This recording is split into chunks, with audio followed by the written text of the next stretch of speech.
A woman with her son in a wheelchair bought an old house in a village. But when they looked into the pantry, both of them were left speechless. Helen sat in the front seat of the taxi, staring out the dusty window. Fields covered in golden September grass and scattered village houses hidden in the shade of old oaks flashed by.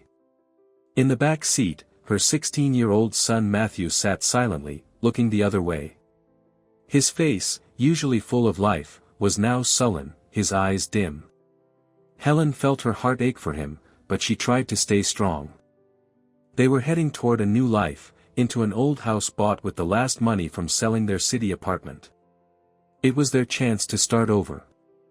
The taxi stopped by a low wooden fence. The house Helen's friend Linda had told her about looked more modest than she expected: weathered logs, a tiled roof, and small windows with peeling paint. But it was theirs. Helen took a deep breath, as if gathering strength, and turned to her son. "Well, Matthew, this is our new home," she said, trying to sound warm. "Before we continue, write in the comments where you're watching this video from. Enjoy the story." Matthew just nodded, not taking his eyes off the wheelchair. Helen knew he blamed himself for the accident, for being stuck in that chair now. She knew he missed his father, Alex, who had betrayed them both by leaving for another woman. Still, Helen believed they could find peace here, in the quiet of the countryside. The driver helped carry their things inside. The interior was cleaner than Helen had expected. Simple furniture, an old sofa, a table with a worn tablecloth, it all looked lived in, as if someone had just cleaned up recently. Helen settled Matthew in a small room with a sagging mattress on the couch, then started unpacking their bags. Her son remained silent, staring at the ceiling. By evening, when dusk settled over the village, Helen sank wearily into a chair. She wanted to say something reassuring, but the words caught in her throat. Matthew, noticing her look, gave her a faint smile. "It'll be okay, Mom," he said quietly, but his voice lacked conviction. Helen nodded, brushing away a tear. They ate sandwiches, drank tea from a thermos, and went to bed. The house was quiet, with only the distant barking of a dog somewhere outside. But in the middle of the night, Helen was awakened by a strange noise, like something falling in the pantry. She sat up in bed, listening. The sound came again, a metallic clatter, like a bucket tipping over. "Mom, what's that?" Matthew whispered, now awake, his voice trembling. "Is someone there?" "Don't be scared, honey," Helen replied, trying to sound calm. "Probably just mice. I'll go check." She grabbed an old iron dustpan from the kitchen, her heart pounding. Matthew watched her with wide eyes. Helen slowly made her way to the pantry, gripping the handle tightly. Something told her this wasn't about mice. She turned on the hallway light and froze as a shadow flickered across the doorway. She pushed the pantry door open, and the light fell on a small figure curled up in the corner. It was a girl, about 15 years old, wearing an old jacket and a tattered robe. Her hair was messily tied back in a ponytail, and her eyes, full of fear, stared at Helen. "Who are you?" Helen asked sternly, lowering the dustpan. The girl flinched but didn't run. Her voice was barely audible. "I'm Anna. I'm sorry. Can I just stay here tonight?" "Just tonight, I promise I'll leave tomorrow." Helen was taken aback. She had expected mice, maybe a thief, but not a child. Just then, she heard the soft creak of a wheelchair behind her. Matthew had made his way to the doorway, struggling to move. When he saw Anna, he frowned, but there was a flicker of curiosity in his eyes. "What are you doing here?" Helen asked more gently. "Where are your parents?" Anna looked down, nervously fidgeting with her jacket. She explained that her mother had died the previous winter, and her stepfather, whom she had stayed with, started drinking heavily and became unbearable. At night, he would bring friends over, get drunk, and sometimes try to break into her room. Anna had found this house, abandoned since her Aunt Lucy died, and sometimes stayed there, sneaking in through the back pantry door. She thought the new owners would arrive later. "I didn't mean to scare you," Anna whispered, glancing at Helen and then at Matthew. "I'll go, I'm sorry." Helen looked at the girl, then at her son.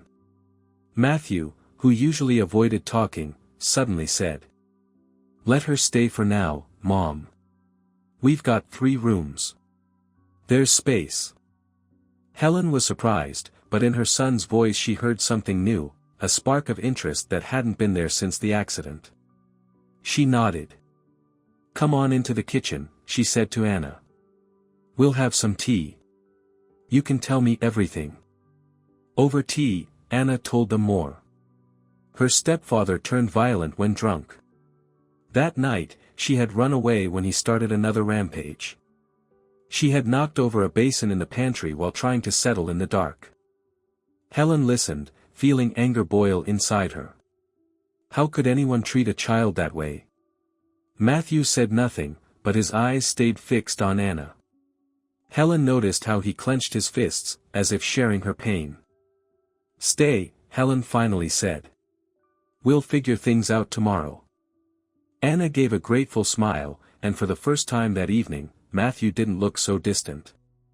Helen went to bed thinking this house might become not just a refuge for her and Matthew, but salvation for another soul as well. The morning air in the village was fresh, filled with the scent of damp grass. Helen woke early, and while Matthew and Anna were still sleeping, she stepped out onto the porch. She looked at the overgrown garden and thought back to how it all began. Alex, her husband, had been her first love. They met as students in a library. He was a future economist from a small town, she a literature major. Their romance was fast and dreamy, long walks, talks about the future, a wedding. Then Matthew was born, and life in the 3-room apartment inherited from her grandmother seemed perfect. But over time, Alex changed. He came home late, his gaze turned cold, his smiles became sneers. Helen suspected he was cheating but didn't want to believe it. Everything fell apart the day she found red lipstick on his shirt collar. She threw the shirt at him, shouting in pain and rage. Alex didn't even try to deny it. He called her a fool, admitted to being with Olivia, young and clever, and left, tossing over his shoulder that he didn't want the apartment anyway. Helen was left with Matthew, a shattered heart, and the feeling that her life had been erased. Then came another blow, she was fired. After 15 years as a proofreader at a publishing house, her position was handed to a politician's daughter. Her boss mumbled about staffing cuts, but Helen knew the truth. With no job and no husband, she felt completely lost. And then the tragedy with Matthew. He'd fallen off his bike while trying a stunt and suffered multiple fractures. The surgery cost a fortune, and Helen sold the apartment to save her son. Now they were here, in a village, in an old house, clinging to one last hope for a new beginning. When Helen returned inside, she saw Anna helping Matthew with breakfast. The girl was telling a story about school, and to Helen's surprise, Matthew was listening with interest. But she could still feel how heavy his heart was. He'd shut down after the accident, convinced his life was over. And now Anna, with her own burden. Helen knew she couldn't turn the girl away, but how would the 3 of them manage in this house? Did she have the strength? That evening, after Anna went to her small room to sleep, Helen heard Matthew quietly crying. She wanted to go to him but stopped when she saw Anna get up, whispering something comforting to him. Helen froze, afraid to interrupt the moment. Something told her that Anna might become more than just a guest in their lives. The next day, Helen went to the village school to arrange remote learning for Matthew. While there, she asked about Anna. The principal, an older woman with kind eyes, said Anna was a good student, but life with her stepfather had become unbearable after her mother died. No one had alerted child services yet, but the principal felt it was only a matter of time. "She can stay with us for now," Helen offered. "She doesn't belong in a home like that." The principal was surprised but agreed and promised to help with the paperwork. Helen returned home feeling she had done the right thing, though a growing worry gnawed at her. How would they cope? Money was nearly gone, and Matthew still needed massages and rehabilitation therapy. At home, Anna and Matthew were doing homework at the kitchen table. Helen noticed her usually withdrawn son answering Anna's questions about literature. The girl, seemingly unaware of his gloom, chatted about books she'd read at the school library. Then, to Helen's surprise, Anna offered. "I can help with the massage," she said softly. "My mom taught me a little. If that's okay." Helen hesitated, but seeing Matthew's curious look, she nodded. Anna gently began massaging his legs, mimicking the motions her mother had taught her. Helen watched, holding her breath. For the first time in a long while, she saw her son smile, not a forced smile, but a real one. That evening, after Anna had gone to bed, Helen found a letter in the mailbox. It was from Alex. Her heart skipped a beat. She opened the envelope and read, he was in prison. Olivia had framed him and accused him of fraud. He was asking for help, reminding her they were still legally married.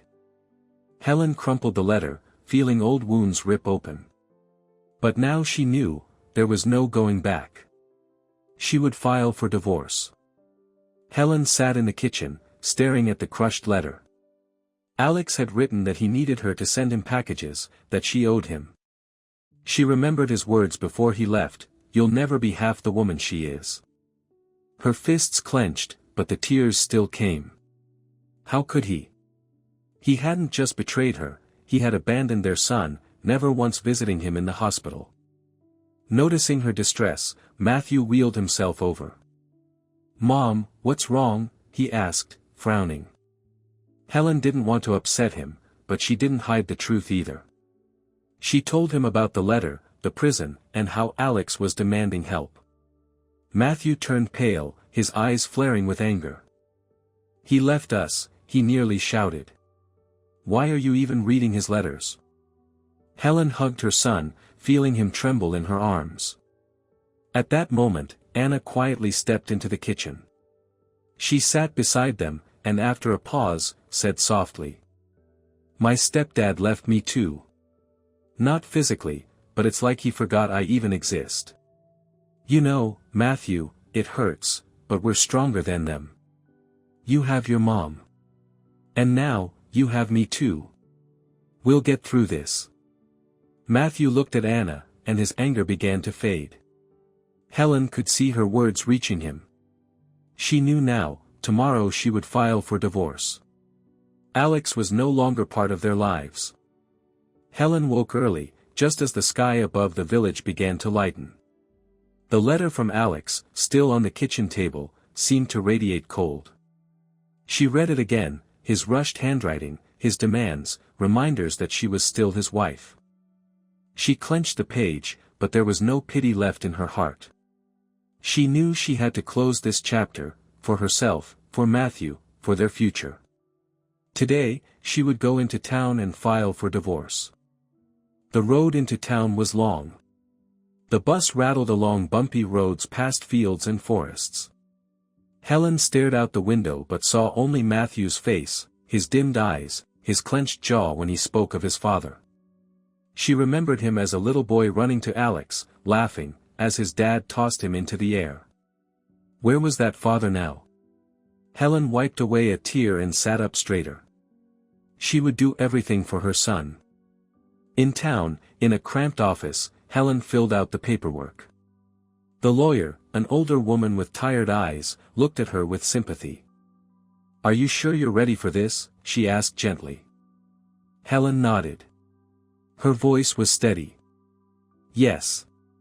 I should have done it a long time ago." When she stepped outside, the sun was already dipping low. Helen felt an odd sense of relief, as if she'd shrugged off a heavy burden. She bought a few sweets for Matthew and Anna, a small treat they rarely allowed themselves, and hurried to catch the last bus back to the village. The house greeted her with silence, but voices echoed from Matthew's room. Helen stepped in quietly and stopped in the doorway, not wanting to interrupt. Anna was sitting on the floor beside Matthew's wheelchair, holding a phone. A video on spinal recovery exercises played on the screen.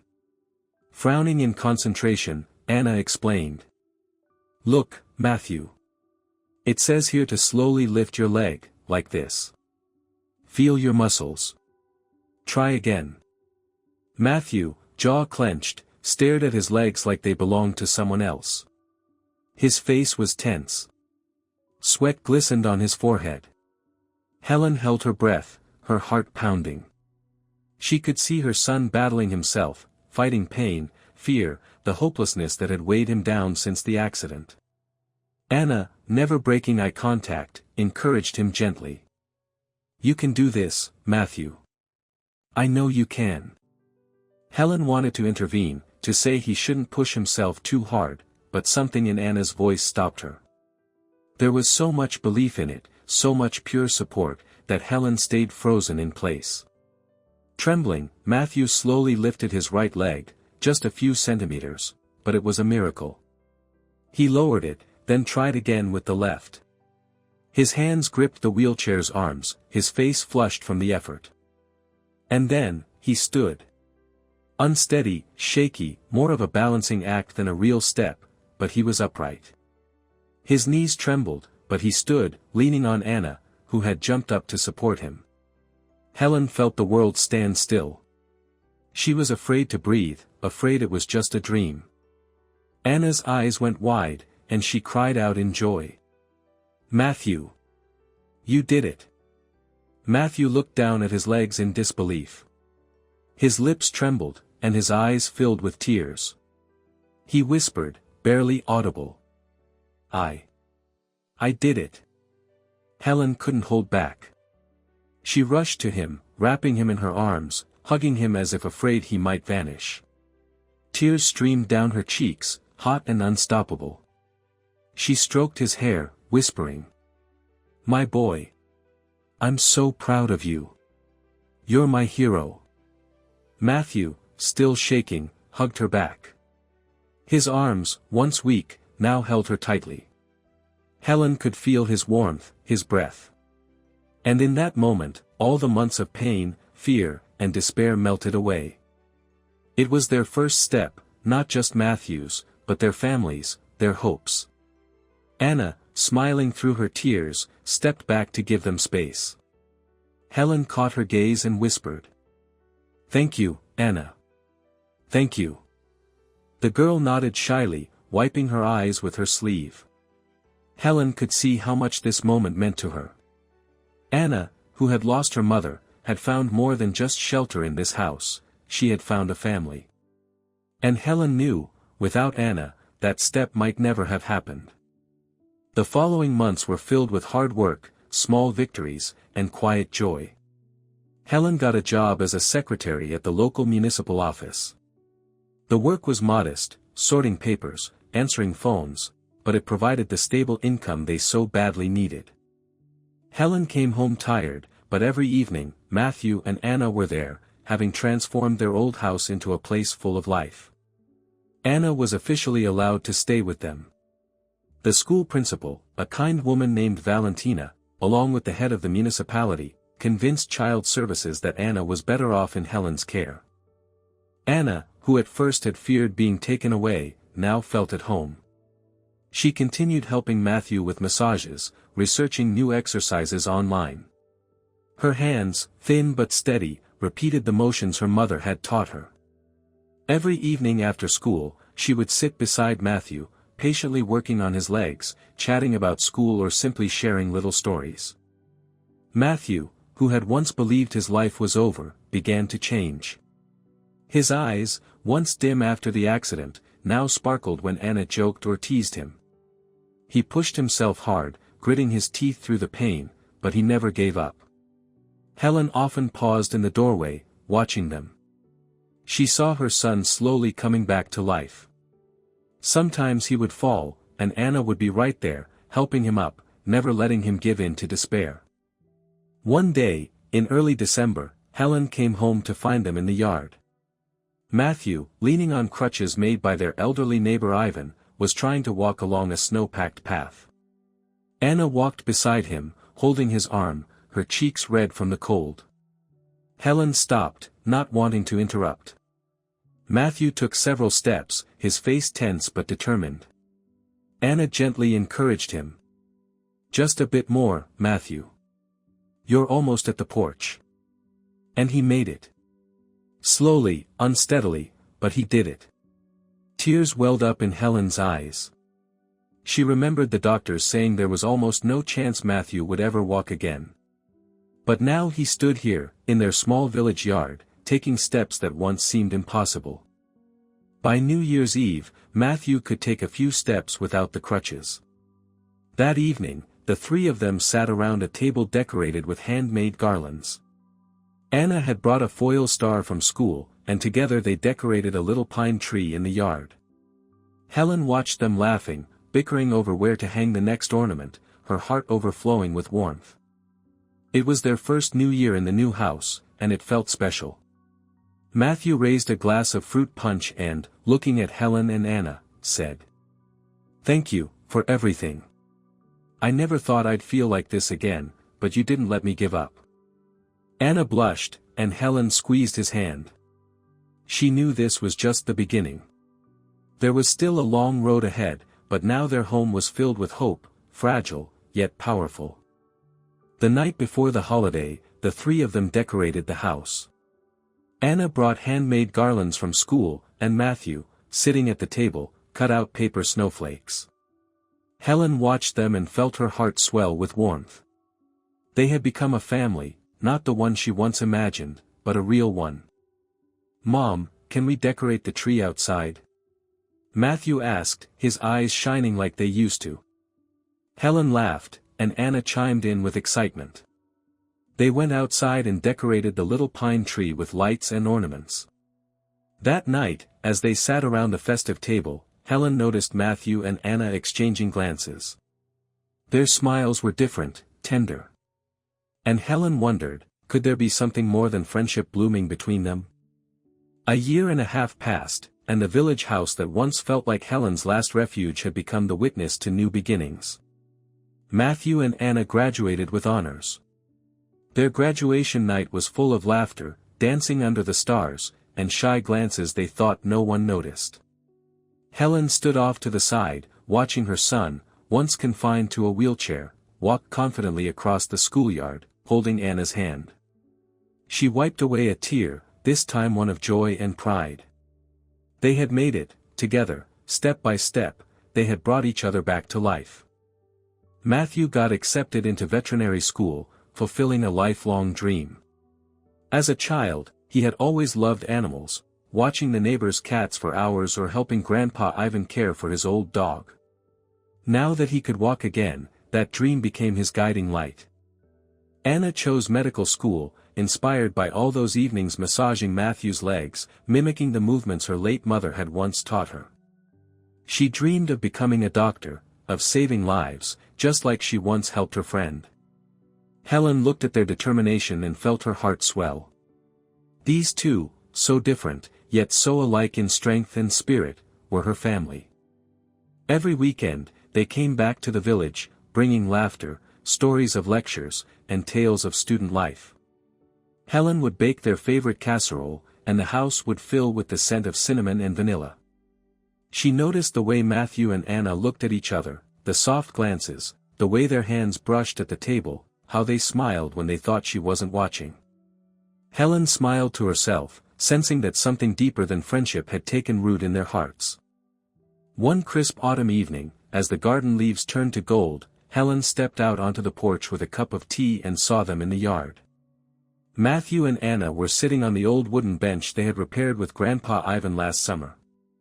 Their hands were intertwined, their voices soft and warm, blending with the rustle of the leaves. They were laughing about something, and the way Matthew looked at Anna, so tenderly, made Helen's heart ache. She was about to quietly walk away and give them the moment, but Matthew noticed her and, blushing slightly, called out, "Mom, come join us." Helen walked over, trying to hide her smile. Matthew cleared his throat as if gathering courage and said, "Mom, Anna and I, we're together. I mean, not just as friends. We love each other." His voice trembled with nerves, but his eyes sparkled. Anna, cheeks flushed, nodded and squeezed his hand. Helen felt tears well up. She stepped forward and hugged them both so tightly they laughed as they tried to wriggle free. "I'm so happy for you, my sweethearts," she whispered, her voice breaking. "You are my joy." The three of them sat on the bench, watching the sun dip below the horizon, painting the sky crimson. Helen remembered how the house had greeted them with the noise in the pantry, with fear and uncertainty. Back then, she feared life would never feel normal again. But now this house, with its creaky floors and old windows, had truly become a home, a place where they had found not just shelter, but each other. Helen finalized the divorce from Alex soon after receiving his last letter. He had written from prison, blaming his fate, blaming Olivia for setting him up in a fraud scheme. He asked for forgiveness, for care packages, for a meeting. But Helen no longer felt pain reading his words. She placed the letter in a drawer, like closing the cover of a book long overdue to be shelved. Alex was the past. Her future was here, with Matthew, with Anna, in their little village home. Years passed, and life flowed gently on. Matthew and Anna both graduated with honors. Matthew returned to the village to work as a veterinarian. His hands, once weak and trembling, now confidently treated animals, from kittens to cows brought in by local farmers. He often shared stories with Helen, about saving a puppy found on the roadside or helping a calf stand for the first time, and his eyes shone with pride. Helen would smile, remembering how he had once learned to stand again himself. Anna became a doctor at the district hospital, just a few kilometers away. She worked in the rehabilitation unit, helping others as she once helped Matthew. Her patients, young and old, loved her for her kindness and patience. Sometimes she came home exhausted, but the moment she saw Matthew, her face lit up with a smile. Helen saw how deeply they cared for each other, how Anna made tea for him after long shifts, how he brought her wildflowers he'd picked on his way home. One summer evening, 5 years after they first moved in, Helen sat on the porch, gazing at the garden they had turned into a blooming oasis. A book lay beside her on the bench, but she wasn't reading.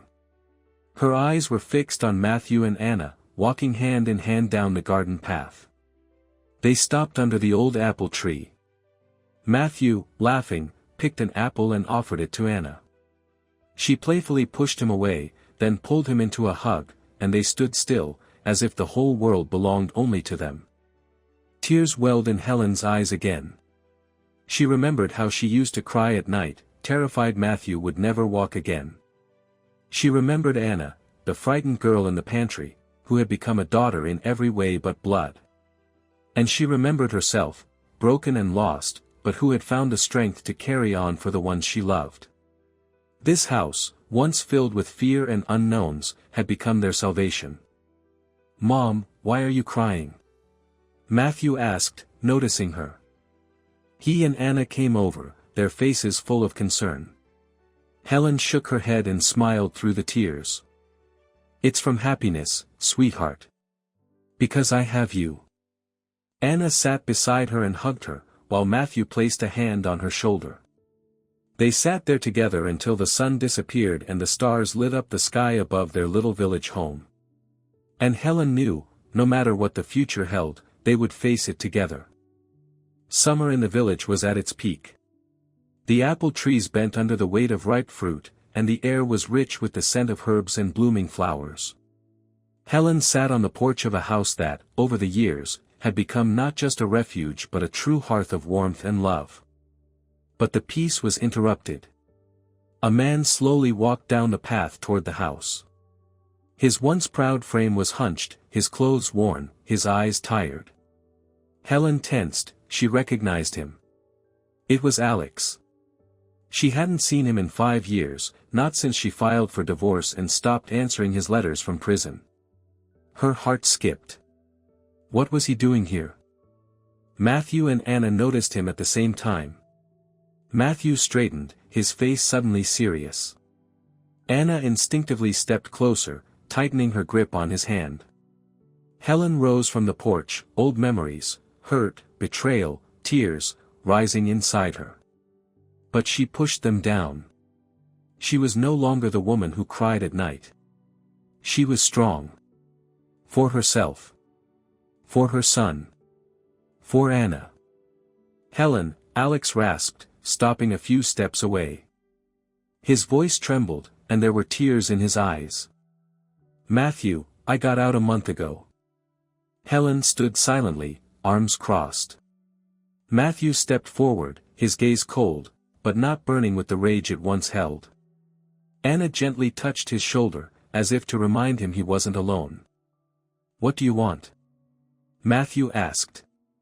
His voice wasn't angry, just tired. Why did you come?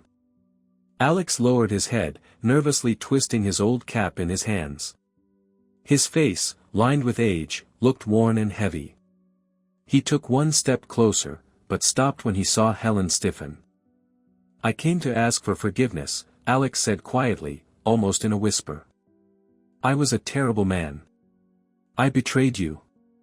Helen, you were the best wife, and I was blind. Olivia, the scam, it ruined everything. But in prison, I had time to think. I found God, Helen. I prayed every day, begging him to have mercy on me, to give me a chance to make things right. I know I don't deserve your forgiveness, but I had to come. I had to say this. Helen looked at him, torn by conflicting emotions. She remembered their youth, their love, Matthew's laughter when Alex tossed him into the air. But she also remembered his cruel words, his departure, his cold absence when their son lay in the hospital. She wanted to feel pity, but instead she felt nothing but emptiness. Alex, she finally said, her voice calm but firm, I'm glad you found peace in your heart. But Matthew and I, we went through hell. You weren't there when we needed you. We built a new life without you. Alex flinched as if struck, then turned his gaze to his son. I know I wasn't the father you deserved. But I'm so proud of you, for standing again. You're strong, stronger than I ever was. I just want you to know. I regret it. Every minute of it. Matthew said nothing, his face unreadable. Helen saw the struggle behind his eyes, the pain, the memories flashing through. Anna gripped his hand tighter, and as if drawing strength from her, he finally spoke. Dad, I don't hate you. But I can't forget that you left Mom. That you never came to see me in the hospital. I've forgiven you, because if I don't, the pain will just keep dragging me backward. But you're no longer a part of our lives. Alex closed his eyes, tears slipping down his cheeks. He nodded, unable to speak. Helen felt her own eyes grow wet, not with pity for Alex, but with pride for her son, for his strength, for his ability to forgive without letting the past poison his future. Thank you, Alex whispered. Thank you for listening. I won't bother you again. Just, know that I pray for you. He turned and slowly walked away. His figure grew smaller against the setting sun. Helen, Matthew, and Anna stood in silence, watching him disappear down the road. When he was gone, Helen wrapped her arms around her son and Anna, feeling their warmth, their strength. That night, they sat on the porch, gazing at the stars. Matthew talked about a puppy he'd rescued earlier that week. Anna shared a story about a patient who finally smiled after months of treatment. Helen listened, her heart beating in rhythm with their voices. Alex was just a shadow, one that passed and vanished. What they had now, Matthew, Anna, their little village home, was real. Alive. Full of love. A year passed. Alex found work as a driver on a construction site. Rumor had it he worked himself to the bone, as if trying to redeem his past through labor. From time to time, he returned to the village, bringing gifts for Helen and Matthew, a basket of fruit, a warm blanket for the house. Once, to their surprise, he pulled up in a used but neat car, saying he wanted Matthew and Anna to have an easier time getting to work. Helen accepted the gifts with quiet politeness. Matthew only nodded, still keeping his distance. But now and then, a flicker of reflection passed through his eyes. And in Helen's heart, just a shadow of doubt. Maybe time really could soften old wounds. Alex never pushed, never begged for forgiveness. But he kept showing up, as if hoping that these small gestures might someday rebuild their trust.